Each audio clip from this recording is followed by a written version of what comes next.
Hey, what's up, guys? Welcome to my new video. Ned is here, and you are watching corn dog recipe. It's my own version of corn dog recipe, so stay tuned and enjoy this video. First, what we need to do is to wrap hot dog in the cheese.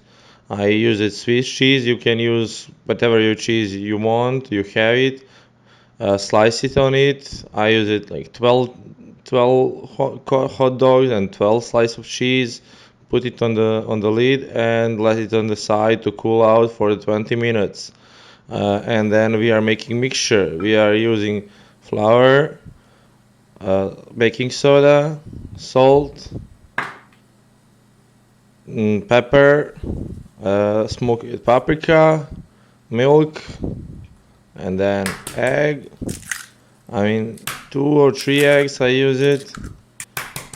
Yeah, and then you need to whisk it really well so it doesn't have any bubbles and any ground flour, so it need to be just right clear. Similar mixture for pancakes, and yeah, that's all.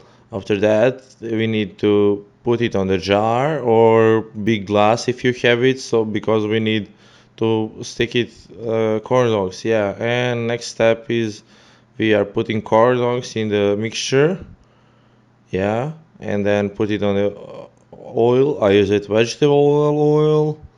Yeah, and after a few minutes it's done. You can put it on the side to cool out. And now you're gonna need to repeat this step. Yeah, put it mixture corn dog in the mixture, put it on the vegetable oil, and then you guys need to put it on the side to cool out, and that's it. Yeah, that's corn dog recipe. Eat it with the sauce. That's all, guys. Thanks for watching. Don't forget to subscribe, like, and share. See you in next video.